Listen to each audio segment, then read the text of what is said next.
Hi, it's Jane, and on today's Healthier You, we're going to kind of discuss something that I found rather interesting. Are there better times to eat for weight loss? Does that really affect the way that you lose weight? How about it? Let's get into it.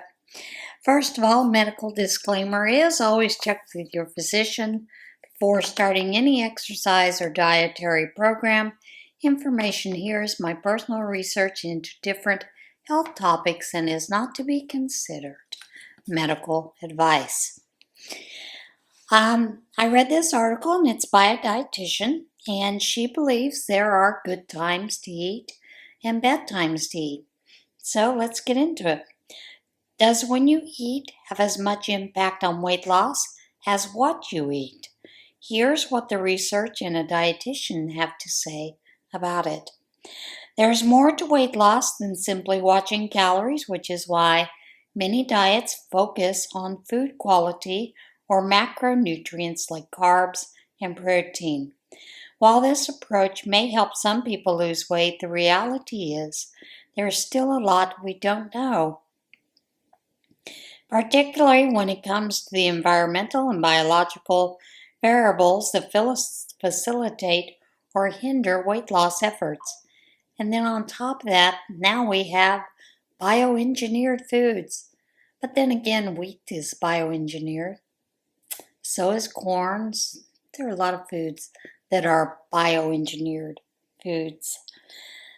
But one of these variables that has recently been of interest to the researchers is the impact of meal timing. Over the past 5 years, several studies, all looking at weight loss, but each with a different focus and approach, have suggested similar findings. The time that you eat meals has a big impact on weight loss success. So when and how often should you eat when you're trying to lose weight? There aren't exact times to share, since this would likely differ by individual, but there are some general recommendations for meal timing. Here's what research suggests for the most effective for weight loss, starting with dinner and working back to the slightly more controversial meal, breakfast. Dinner. The general consensus among health professionals and researchers is that the best time to eat dinner early, at least 2 to 3 hours before going to bed, and then close the kitchen for the night. This deters late night snacking and allows the body time for digestion, which also allows for a more restful sleep. When you go to bed on a full stomach, you're less likely to get adequate, good quality sleep. Lack of quality sleep can trigger hormonal changes that can deter weight loss, especially when you consistently don't get enough sleep. It's me. And if you have acid reflux, lying down with a full stomach can exacerbate it, making sleep more difficult as well. A 2021 review in Current Opinion in Biotechnology suggests that our circadian rhythms may enable the body more efficiently to burn calories, control blood glucose, and optimize digestion earlier in the day. This means eating dinner at 5 p.m. as opposed to 8 p.m. could potentially impact weight loss by aligning closer to the body's internal clock. Eating dinner earlier increases the block of time that we go without food. This may increase fat burning and improve the regulation of hormones that impact appetite, cravings, and blood sugar. Lunch. The timing of lunch appears to have the least impact on weight loss, but it is notable about lunch is that it should be your biggest meal along with breakfast if you choose to eat breakfast. This goes back to those circadian rhythms driving the bodies to increased efficiency earlier in the day when it comes to digesting food, burning calories, and regulating hormones. And when we remember that food is fuel for our body, front loading to get most of your required daily calories and nutrients in the early afternoon also makes sense from a practical biological standpoint. You need that energy during the day when you're most active and also need the brain power. Breakfast. Instead of asking what time to eat breakfast, the most popular question of late is, should you eat breakfast if you're trying to lose weight? While there's not a definitive answer, two things are clear. First of all, technically, each of us fast each night while asleep, and almost everyone benefits from this fast. Healthy individuals should aim to go to bed at least 12 hours between dinner. Let me go back. Healthy individuals should aim to go at least 12 hours between dinner and the next day's first meal for health benefits, such as reduced inflammation, improved cellular function, reduced stress, and a healthier gut. This can play out in several ways. For example, you can end dinner by 7 p.m. and then eat breakfast the next day at 7 a.m. Or, if you're a fan of intermittent fasting and don't like to eat breakfast, you may end dinner by 7 p.m., then eat your first meal after 11 a.m. The takeaway is that you can successfully lose weight with both scenarios, being a regular breakfast eater or being an intermittent faster who skips breakfast. But there are two caveats to this. The first is to make sure that you get at least a 12-hour break between breakfast and the next meal. The second is, regardless of whether you eat your first meal at 7 a.m.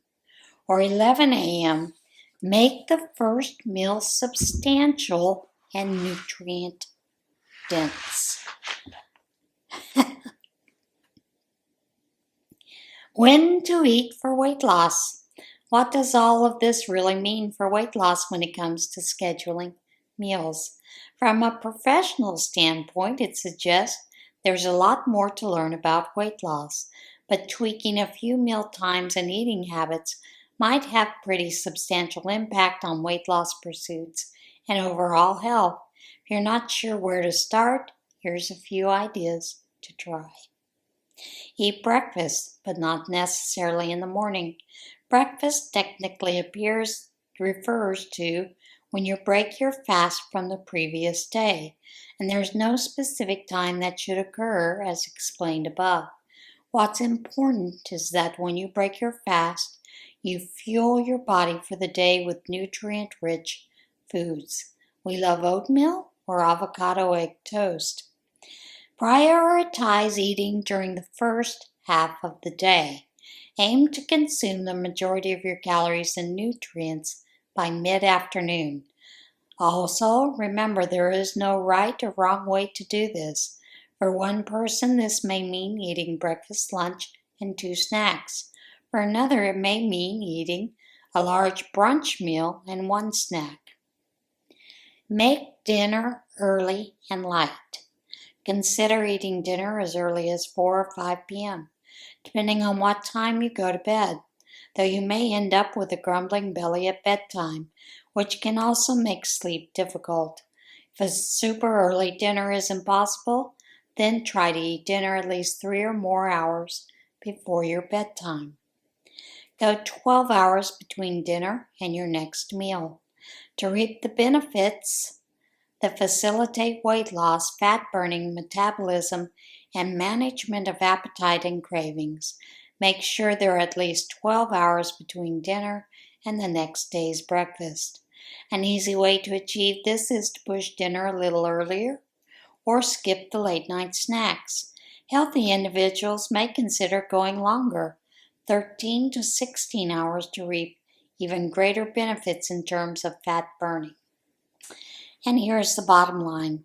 While there is no one perfect way to time your meals, There is some evidence that suggests that eating most of your food earlier in the day, going lighter at your evening meal, and leaving at least 12 hours between dinner and breakfast may have some health benefits, including enhanced weight loss.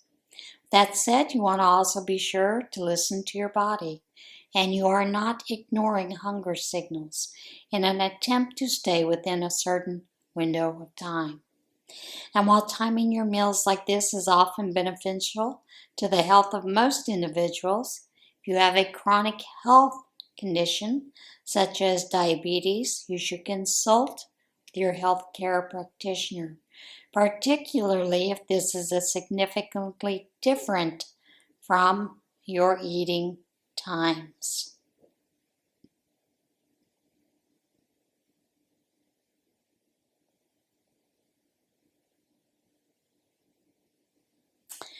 And basically, that is it in a nutshell. There are quite a few studies that have shown that fast in between is probably the most important thing. And there's always been that old adage about, breakfast you should eat like a king, lunch you should eat like a prince, dinner you should eat like a pauper. And now they're finding out that may absolutely be true. Now, the only other thing that I did want to talk about is there is a little bit of controversy about working out. You do want to make sure you are eating 1 to 2 hours before you work out, and then again 1 to 2 hours after exercise, so that you can make sure that you're properly fueled in between those things. That is the only other thing that I saw in any of these articles that was a consideration that should be looked at. And I will say, for the times that I've been going out and cutting the bamboo and doing a lot of physical work, I do a fast between my dinner and breakfast time. But I do know that when I do those kind of things out there, that I need to make sure I have something on board when I go out. Otherwise, I do start feeling that low blood sugar and some weakness, physical weakness. So those are some things to consider along the way. But as always, make sure you check with your physicians, your medical people, before you consider doing any of this, or, just take a look at it. All right, guys, that is it for today. And again, remember to be a little kinder to yourself, be kind to one another. And I'll see you again soon. Bye.